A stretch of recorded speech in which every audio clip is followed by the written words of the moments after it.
sholihat.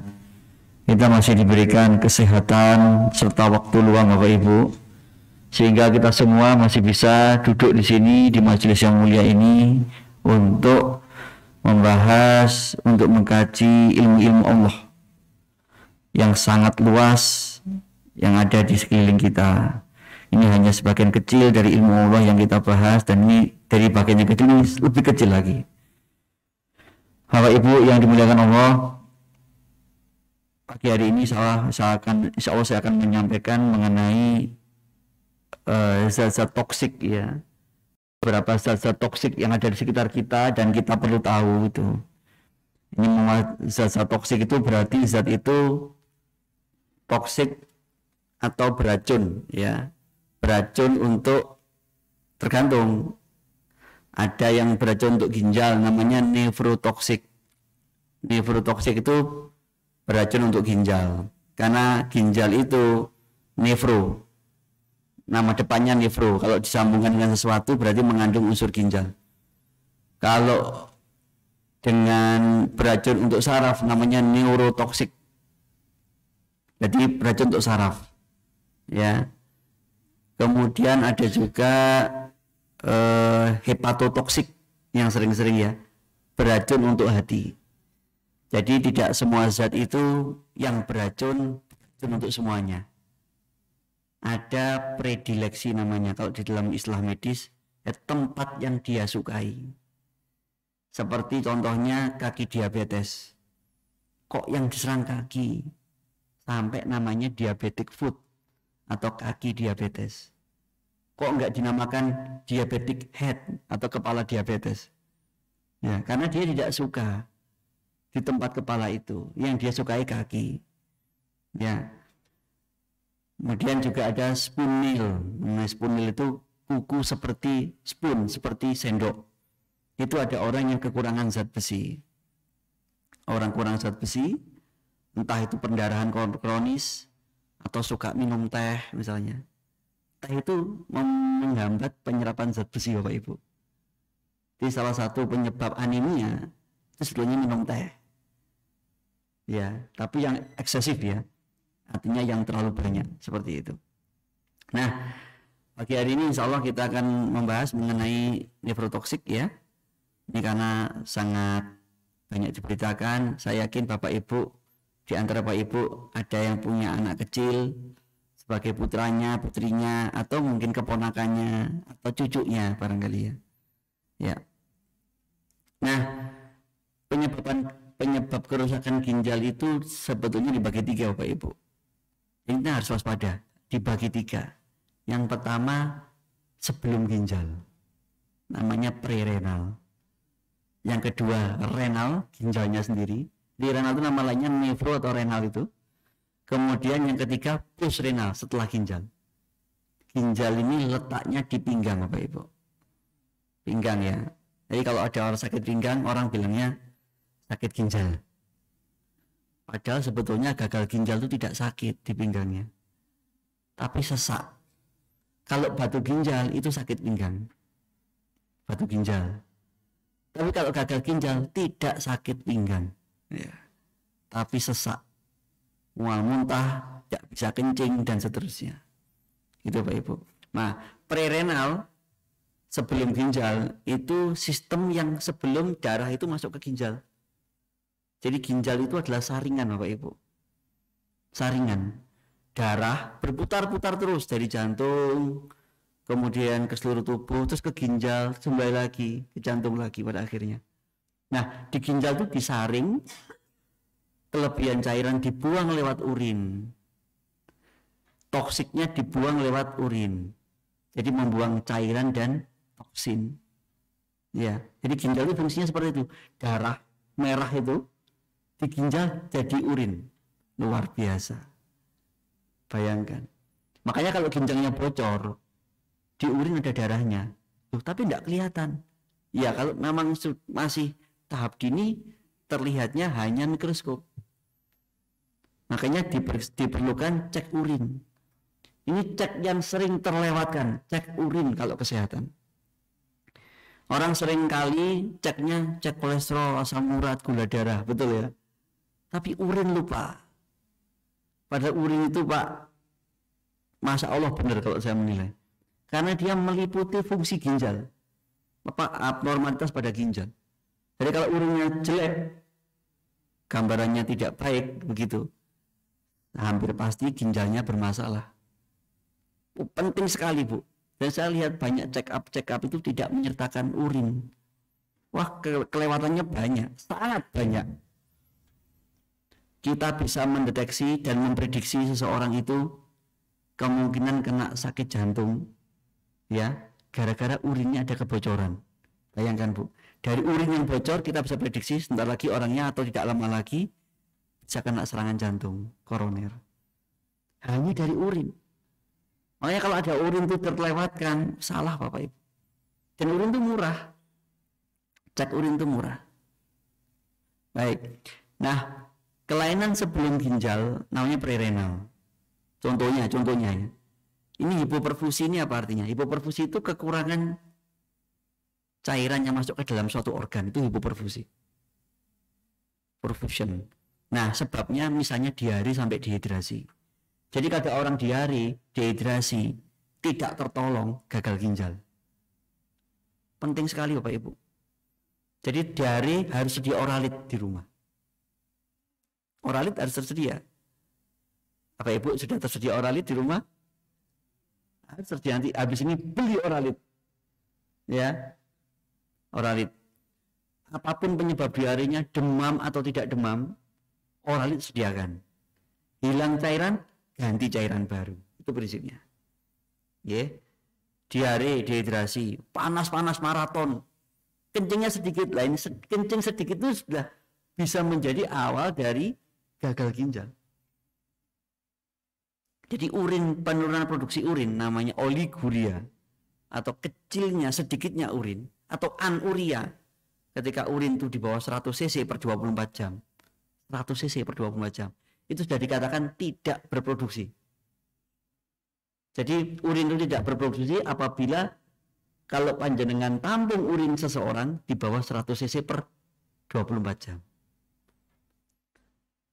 100 sampai 400 cc namanya oliguria atau urinnya sudah berkurang.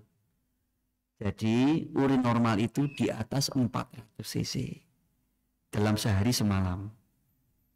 Jangan sampai satu hari satu malam 1 gelas aqua, 1 gelas air mineral yang cuma 300 cc ya Pak ya kurang lebih ya, atau 240 atau 280 begitu ya. Baik, itu sudah oliguri atau sedikit urinnya. Tapi kalau sudah sampai di bawah 100 cc, sedikit bawah 100 cc, sudah tidak bisa kencing.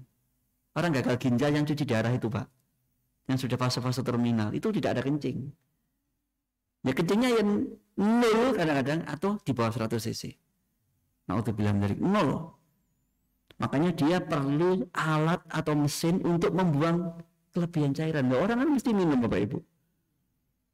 Oh, tapi kebutuhan tercukupi, tapi kan haus. Hausnya kan tidak bisa diselimurkan. Hausnya itu loh Pak. Iya toh Pak. Maka orang tuh mesti minum untuk menghilangkan rasa dahaga. Nah, racunnya juga nggak bisa keluar. Makanya cuci darah itu harus ketergantungan, memang ketergantungan. Karena dia sudah tidak bisa lagi mengeluarkan racun dari dalam tubuh. Makanya kalau orang-orang cuci darah itu di rumah sakit namanya sekolah. Mereka saling kenal satu sama lain. Kemana Pak? Sekolah. Coba nanti kalau punya saudara yang cuci darah, istilahnya sekolah sih, ngetono bojo sekolah, ngetono bapak sekolah, gitu. Itu artinya ke sana duduk, dimasukkan jarum yang besar, darahnya dikeluarkan, masuk mesin, masuk lagi. Jadi masuk mesin itu dalam keadaan dicuci, diambil kelebihan cairannya, diambil racun-racunnya, dimasukkan lagi. Selama berapa jam? Kurang lebih 5 jam. 4 sampai 5 jam. Tidur tuh ya baca-baca buku, baca HP, ngaji. Tuh sampai 4-5 jam. Sudah Pak selesai, sudah pulang. 2-3 hari lagi begitu lagi. Terus bertahun-tahun. Sampai ada yang 17 tahun, bahkan lebih barangkali 17 tahun, Pak. Tiap hari, tiap 2 hari 3 hari sekali. Berarti meskipun lebaran, ya tergantung. bisa lebaran rumahnya Surakarta atau Jogja, dan nanti tengah-tengah lebaran harus pulang dulu, sekolah dulu, habis cuci darah balik lagi, misalnya lebaran sepekan di Jogja misalnya, ya begitu prosesnya. Ya bersyukurlah sehat Bapak Ibu. Kemudian orang hipoalbuminemi karena ginjalnya bocor, ini juga bisa penyebab gagal ginjal. Orang sakit jantung, lemah jantung, gagal jantung, itu juga bisa gagal ginjal. Ini sebabnya prerenal. Jadi kurang minum, intinya kurang cairan penyebab gagal ginjal. Ini prerenal. Ya. Nah, seperti ini contohnya, ini anak kecil. Diare sampai kekurangan cairan. Ya. Ini kehilangan darah. Perang. Kehilangan darah, akhirnya tubuh membatasi diri. Darah itu hanya untuk organ vital, jantung misalnya, otak, biar sadar. Maka yang di ginjal di stop atau dikurangi. Lama-lama gagal ginjal. Seperti ini, ya Bapak Ibu ya. Baik, sekarang renal. Jadi kerusakan pada ginjal, itu aja gampangnya. Kalau renal itu kerusakan pada ginjal. Penyebabnya bisa infeksi, ya, bisa penyumbatan trombosis ini, trombosis. Bisa kematian jaringan. Nah, kematian organ atau jaringan ini sebabnya nefrotoksik. Nah ini dulu ada pemutih dari bahan baku merkuri atau air raksa. Air raksa itu kalau ditempelkan di kulit, putih Pak. Menjadi pemutih bagi ibu-ibu yang ingin putih instan. Ya, putih instan. Tapi diserap bisa gagal ginjal. Bahkan sekarang termometer manometer raksa, ya, manometer merkuri sudah ditarik dari peredaran, tidak boleh digunakan karena mengandung raksa. Raksa ini logam berat. Raksa itu logamnya yang ada di tensi itu kan kalau dipompa naik ya Pak ya. Saya pernah beli Pak. Waktu itu pernah ya, punya saya itu bocor, tumpah begitu, jatuh ke lantai. Bunyinya apa? Kodak, kayak orang logam jatuh, padahal itu cairan Pak. Yang masalah apa nih? Saya begitu. Oh ternyata air raksa itu kalau jatuh bunyinya logam, gelodak gitu Pak. Begitu. Beli cairan itu kan berbahaya sekali. Misalnya diminum gagal ginjal bisa. Kalau di kulit ya bisa gagal ginjal. Makanya bahaya sekali air raksa ini. Ibu ya. Apa lagi? Dulu di Jepang ada namanya Minamata disease. Orang makan ikan, ternyata ikannya itu di daerah pabrik yang membuang merkuri. Akhirnya gagal ginjal banyak. Gagal ginjal Bu. Pernah juga ada keracunan kadmium. Kadmium itu di Jepang juga. Itu di penduduk Jepang waktu itu makan sesuatu, ternyata di atasnya ada tambang yang membuang ke situ. Akhirnya terjadilah keracunan kadmium. Juga gagal ginjal. Salah satu tandanya. Jadi kerusakan tulang sebelumnya kalau kadmium. Kerusakan tulang yang hebat. Nah ini kadmium, namanya itai disease. Nah ini ya apa yang kita waspadai, obat-obatan yang nefrotoksik. Obat yang memang beracun untuk ginjal. Kita harus kenali Bu, apa obat yang beracun untuk ginjal. Karena tidak semua obat itu ke ginjal. Begitu ya. Nah, sekarang postrenal. Postrenal ini karena tersumbat. Jadi sesuatu yang sebabnya setelah ginjal. Apa itu? Misalnya batu. Batu ureter, ginjal, ureter, kandung kemih, kemudian uretra. Uretra itu jalan keluar. Ya. Kalau laki-laki penis, dibungkus penis. Ya, penis itu kan organnya Pak. Salurannya namanya uretra. Nah, batu di situ tersumbat, ginjalnya nggak bisa keluar. Ginjalnya molor. Ginjalnya molor, hidronefrosis namanya.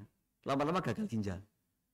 Jadi penyebab ginjal yang sebabnya dari setelah ginjal.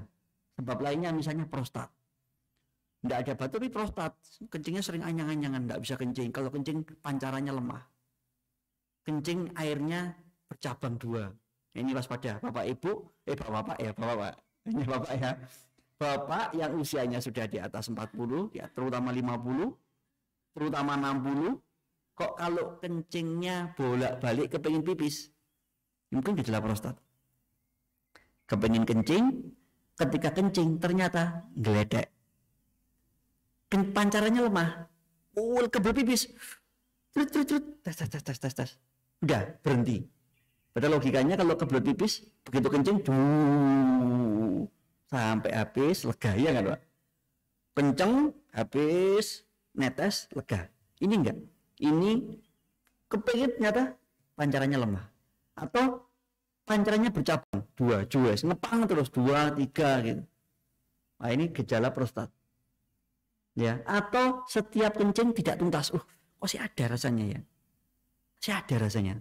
Tapi ya sudah tidak keluar. Nah ini gejala prostat. Ya. Atau dribble urin tadi, dribble. Netes setelah kencing. Tes. Harusnya setelah kencing tuntas. Kencing tuntas sudah. Tidak ada netes. Tes di celana najis akhirnya.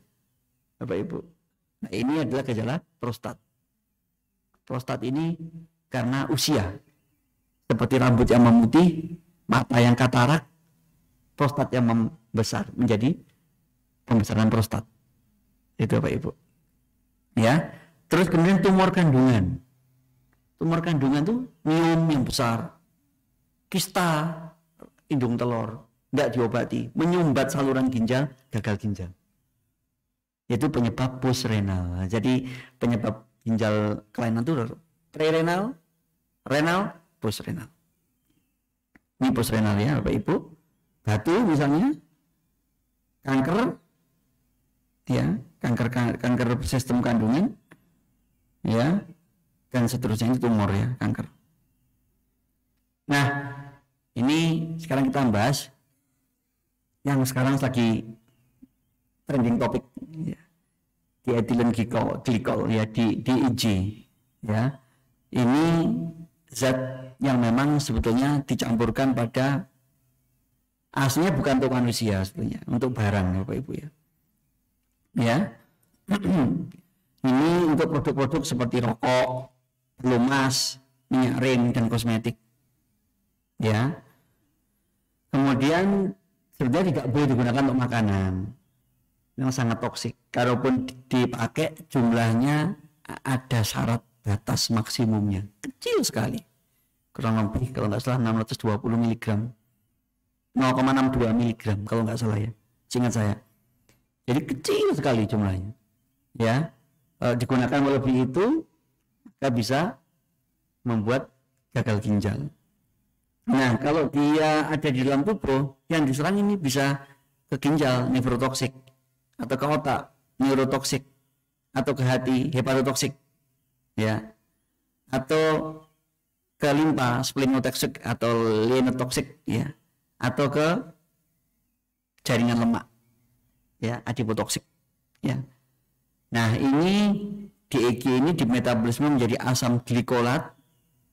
Nah asam glikolat inilah yang sangat beracun. Begitu Bapak Ibu.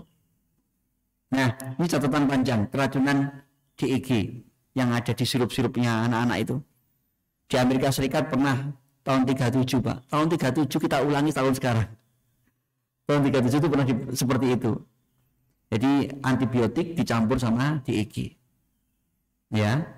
Lebih dari 100 anak meninggal, 100 orang, ya. Di Afrika Selatan tahun 69 campur obat penenang meninggal. 86 di India campur gliserin, ini obat untuk pencahar, meninggal. Tahun 90 Nigeria paracetamol, 90 Bangladesh paracetamol, 92 sirup propolis. Nah, berarti kan apa? Suplemen toh Pak, campur dalam suplemen. Kemudian di Haiti tahun 95 paracetamol, tahun 98 obat batuk. Nah, di India tahun 98 juga di India paracetamol. 2006 Panama obat batuk dicampurkan di situ. 2008 Nigeria obat anti nyeri. 2002 Gambia, ya, 70 anak meninggal. Dan di Indonesia juga ada dilaporkan kurang lebih sejauh ini 325 kasus yang meninggal, paling tidak 99 orang. Paling tidak, ya, Indonesia, ya. Nah, obat-obatan nefrotoksik kita waspadai, ini harus hati-hati. Ya, obat-obatan anti nyeri, asam efenamat, ya, dengan berbagai mereknya, Pak. Ya, ini obat asam efenamat itu obat dilepen, obat sakit gigi, obat bengkak, ya. Kemudian sodium atau natrium diklofenak, obat rematik, nyeri lutut. Nyeri lutut itu dikasih oli. Nah, istilahnya dikasih cairan pelumas, bukan dikasih anti nyeri. Kalau hanya untuk menghilangkan nyeri, tidak long term boleh. Tapi kalau dalam jangka waktu bulanan bahkan tahunan, nah ini berbahaya, Pak Ibu. Ya, ketoprofen itu juga obat-obatan. Kalau ini ibuprofen, ketoprofen, peroxicam, meloxicam, ya, dan lain-lainnya. Asam aspirin, aspilet, asetosal itu kalau dosis tinggi juga bahaya.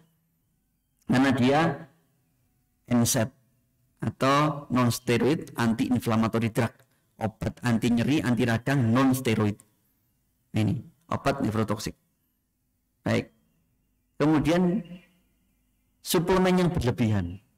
Vitamin C dosis tinggi tanpa minumnya cukup. Vitamin C ini banyak artis, banyak mudi-mudi, bukan muda-mudi ya, terutama perempuan mudi-mudi ya, yang suntik vitamin C. Saya pikir suntik vitamin C itu waduh kurang kerjaan sekali, kan efeknya tidak permanen, Mbak. Dasarnya kulitnya tidak putih, minta diputihkan, suntik vitamin C. Makanya kalau suntik vitamin C, pernah ada pasien itu minta suntik vitamin C, ya wis tak turuti saja. Sampai berapa lama dia tahan? Enggak lama, Pak. Dan saya udah bilang ini efeknya nefrotoksik. Jadi berbahaya untuk ginjal. Minumnya harus banyak betul. Harus banyak betul. Kalau minum vitamin C, minumnya harus banyak betul. Ya, Bapak Ibu. Suplemen-suplemen banyak. Saya pernah jumpai seorang anak di UGD waktu saya masih sekolah. Begitu lihat wajahnya, wah, gagal ginjal ini. Langsung saya pengen itu langsung tahu karena gambarnya kayak di buku. Waktu itu belum ada internet seperti sekarang, Bu, ya. Semua HP bisa lihat internet. Wah, gagal ginjal ini. Saya belum lihat itu, Pak. Ternyata betul, sewenang saya mendiagnosis tanpa melihat laptop itu pertama kali. Karena dia sesek, terengah-engah, masih kecil, perutnya agak buncit, buka di mana-mana, pucat, anemia. Wah, gagal ginjal. Ternyata saya tanya, kenapa ini? Suka minum obat kuat kayak gini-gini. Obat suplemen. Ya Allah alam, apakah dia sakit kemudian minum obat ini kan dia merasa badannya tidak enak, atau minum obat ini semacam-macam obat ini menjadi gagal ginjal. Allah alam, saya tak tahu. Begitu, Bapak Ibu. Tapi banyak kasusnya dan memang secara teoritis suplemen berlebihan tidak baik. Ya. Baik, kemudian antibiotik tertentu yang paling sering aminoglikosida, gentamisin. Ya. Neomisin, kanamisin, neomisin, betul. Kemudian eritromisin, ya, eritromisin bukan, makrolet, gentamisin, neomisin, ya, streptomisin, obat TBC, yang suntik itu aminoglikosida, itu penyebab rusak ginjal. Makanya harus dipantau produksi urium kreatinin aman. Kemudian obat-obatan ilegal, metamfetamin, obat-obatan seperti itu untuk para kaum hedonis, heroin. Kemudian ini pernah beredar banyak waktu COVID, Ian Hwang Wen. Pernah dengar, Pak? Ya, ini juga ternyata ditemukan zat nefrotoksik di dalamnya. Ini tidak masuk izin POM waktu itu, ya. Seperti itu. Ya, obat lambung tertentu seperti simetidin, obat mah ini, ya. Kemudian zat kontras radiografi kalau mau CT scan misalnya. Ini CT scan itu ada yang pakai kontras, ada yang enggak. Kalau pakai kontras disuntikkan alat zat dulu. Nah, itu ada yang ionik dan non ionik. Ya, pilih yang bagus. Ya, begitu. Yang tidak nefrotoksik. Karena beda harga, beda permintaan, beda harga, Bapak. wonten rupi, wonten regi. Wonten nggih, ada rupa, ada harga. Gejala umum gagal ginjal akut, demam, nafsu makan turun, lelah, mual muntah. Jadi tidak nyangka toh, mual muntah. Mual muntah itu kan bukan kan gejala kayak orang sakit mah, Bapak Ibu. Ya, seperti orang sakit mah. Sakit perut, dehidrasi. Nah, ini yang paling jelas ini. Penurunan produksi urin tadi. Jumlahnya urin menurun. Itu Bapak Ibu ya. Baik. Ini buahnya ini terakhir. 73 obat sirup yang izin edarnya ditarik oleh POM karena terindikasi menggunakan nefrotoksik. Ya, zat nefrotoksik. Ini yang diproduksi oleh PT Yarindo. Cetirizin Yarindo, Dopepsa, Flurin, Sucralfate, ya, Tomac Forte, Yarizin. Ini ditarik. Ya. Kemudian oleh UP 14 merek Universal Pharmaceutical Industry. Ini ada 14 macam antasidadon, Fatmah, yang diproduksi oleh UP. Ya. Kemudian Unibaby Cough untuk anak kecil, obat batuk anak kecil sirup. Unibaby Cough. Ya. Unibaby demam drop. Ini punya anak kecil Bapak Ibu atau cucu. Jangan beli Unibaby. Ya. Kemudian Unibaby demam. Unidril, ya, obat batuk.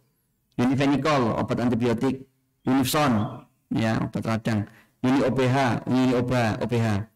Ada uninya ini, ada OPH-nya, jangan dibeli. Oke.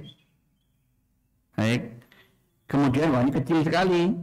Afifarmau belum saya besarkan. Afibramol, ini obat paracetamol. Ambroxol, pengincar dahak. Antasidadon, bronkoxin, ya, cetirizin, chloramphenicol, banyak banget, Fumadril, banyak ya Pak ya. Ini yang diproduksi oleh tadi AJI Afifarma. Kemudian gastrisit, ibuprofen suspensi, obat batuk hitam sirup, Obea Avi rasa lemon dan seterusnya. Ya. Kemudian Obea Avi juga paracetamol sudah. Paracetamol rasa anggur. Sirup dengan kemasan botol plastik. Ya. Kemudian kemasan dus. Paracetamol rasa anggur obat sirup dengan kemasan dus. Kemasan botol plastik, rasa apel. Paracetamol semua ya. Rasa jeruk. Rasa mint. Ya, rasa stroberi. Resproxol, ini obat pengencer dahak. Ya, Vipcol, zinc forte, zinc sulfat. Jadi misalnya obat untuk apa ini? Diare anak-anak itu pakai zinc, Bu. Zileron. Ya. Terus obat yang diproduksi oleh Ciubros Pharma, Citomol dan Citoprim. Ya. Kemudian dua terakhir obat yang diproduksi oleh Samco Pharma, Samcodril dan Samconal. Oke. Baik, ini yang terakhir. Ya, kita akan buka sesi insya Allah tanya jawab. Silakan kalau ada yang tanyakan dari Bapak Ibu sekalian, silakan. Ya, Pak Ir.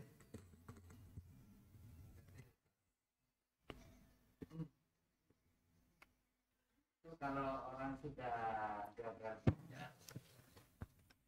Kalau ada orang sudah gagal ginjal, itu kan pengobatannya itu kan ada dua, Ustadz.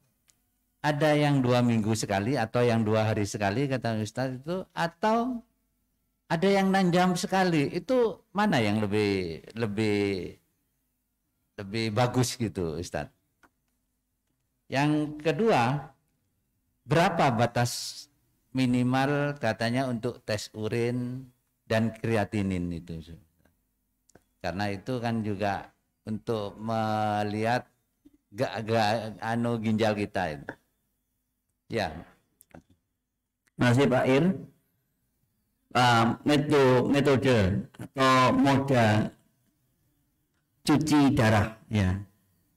Ada cuci darah hemodialisis, ada peritoneal dialisis. Atau istilahnya orang cuci perut. Ya. Seperti tetangga kita jamaah masjid dulu itu pakai cuci perut, ya, peritoneal dialisis. Jadi masukkan cairan dalam tubuh, nanti sekitar 6 jam dilepas. Jadi cairannya dimasukkan dalam perut, dibuatkan saluran, ya, dimasukkan cairannya, ditahan, nanti kurang lebih 6 jam ditap.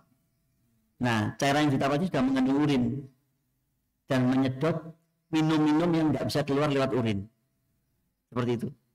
Terus jadi dia mau sehari main dwelling, berapa lama dia dwelling, ya,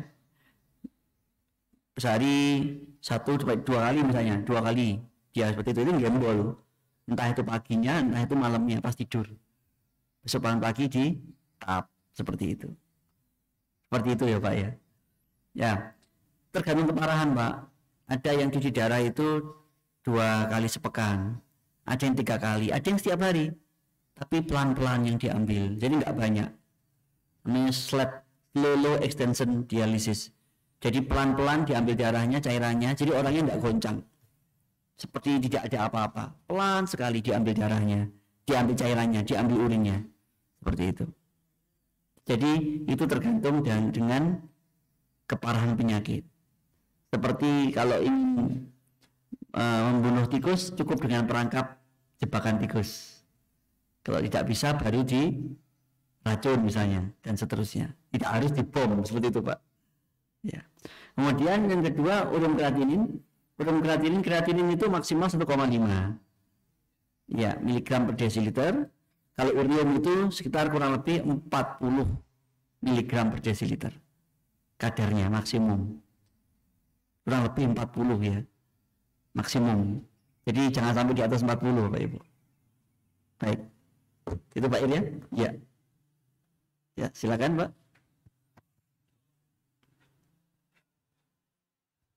Mohon konfirmasi saja, ada yang mengatakan kalau orang yang diet keto di mana karbonya 20%, lainnya protein, itu berpotensi kena ginjalnya Pak. Apakah benar ini? Ya, pertanyaannya bagus. Diet keto itu less karbo. Akhirnya menutupi kekurangan karbohidratnya dengan makan banyak protein dan lemak. Ya. Protein tinggi itu merusak ginjal. Jadi salah satu terapi orang kebocoran ginjal itu batasi konsumsi protein. Bocor ginjal, kalau dari urin lo ada kebocoran protein, maka jangan makan tempe tahu kacang. Dan terutama proteinnya nabati. Begitu Pak. Jadi betul, kalau protein tinggi itu merusak ginjal. Nah, makanya tidak ada segala sesuatu itu yang baik-baik saja sebetulnya. Bahkan sampai protein yang dimakan pun berpotensi merusak kalau berlebihan. Jadi intinya tidak kekurangan dan tidak berlebihan. Baik, jelas Pak ya.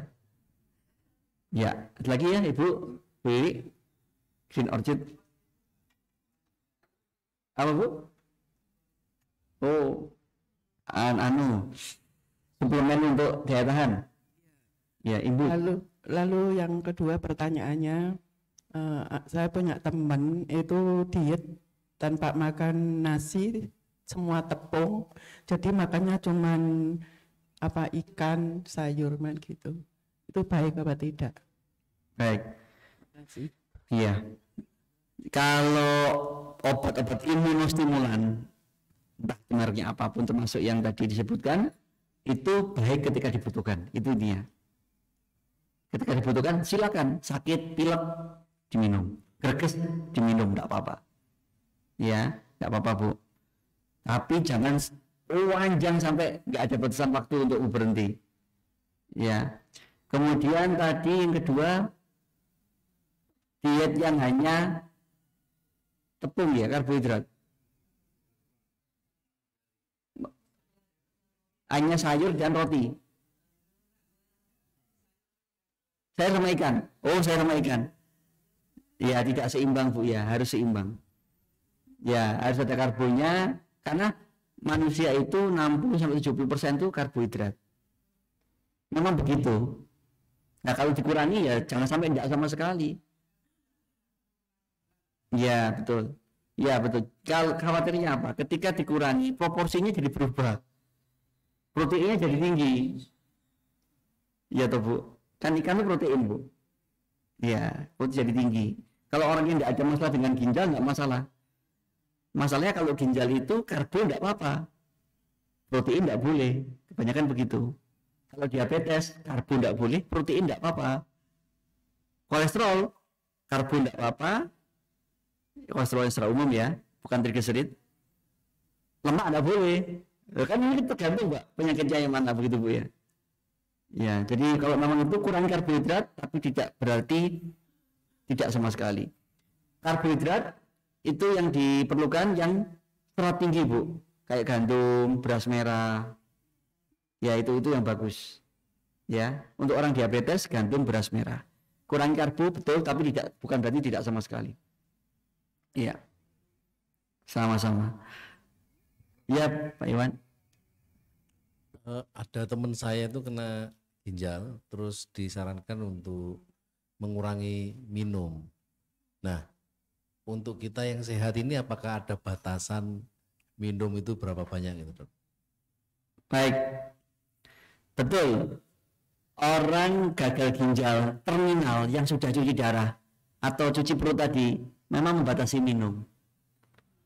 Karena dia sudah tidak bisa lagi mengeluarkan urin. Ya, tapi kan orang perlu minum, Mbak, karena haus.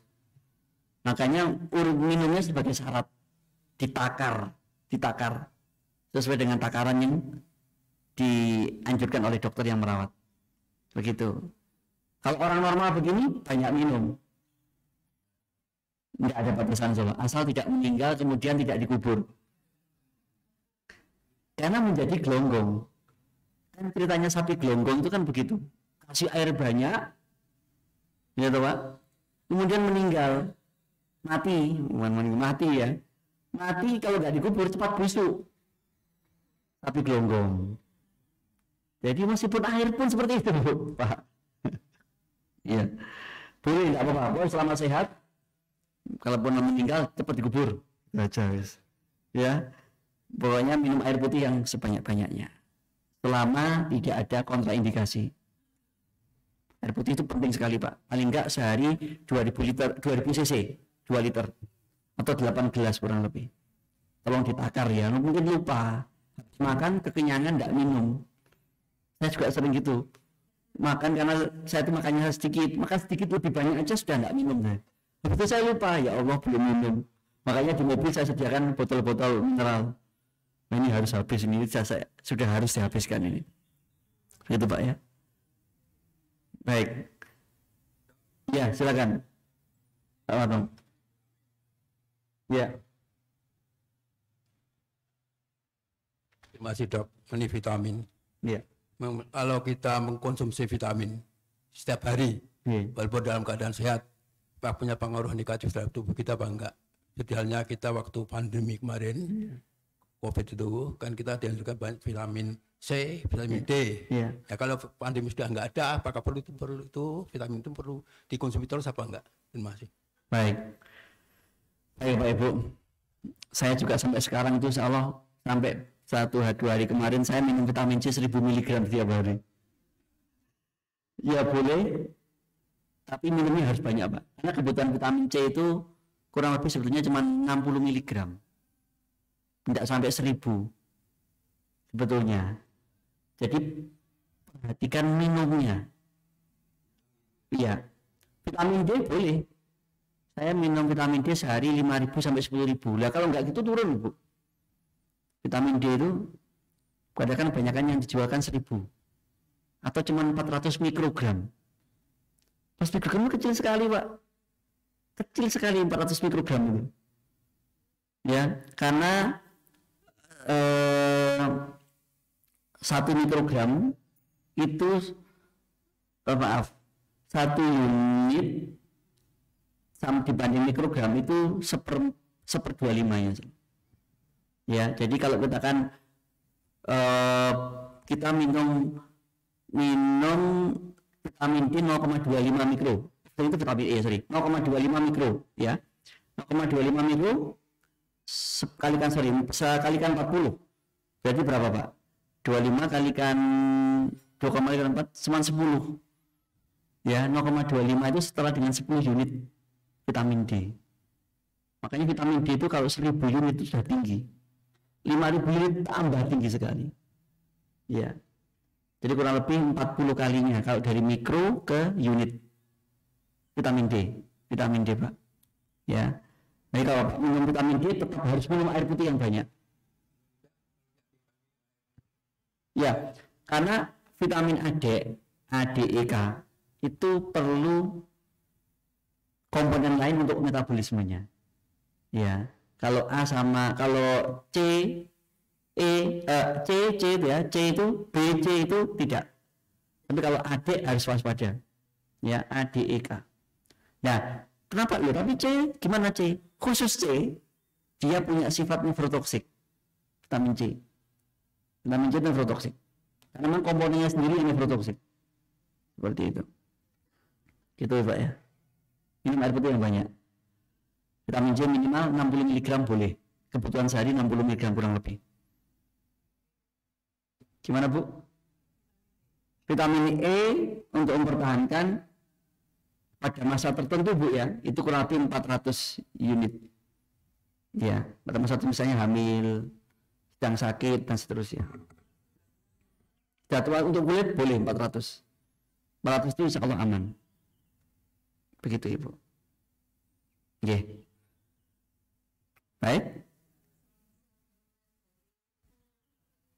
Baik, sequel itu macam-macam, Bu. Ada vitamin D, ada vitamin E, sama saja. Jadi sequel itu hanya merek. Tapi yang disarankan apa? Vitamin C tetap aja. Vitamin C jangan berlebihan. Ya, kalau vitamin C-nya dosis tinggi 500 ke atas atau 1000 itu minum air putih yang banyak. Karena begini, ternyata kan vitamin C itu antioksidan, Pak. Tapi kalau berlebihan itu menjadi prooksidan. Menjadi oksidan.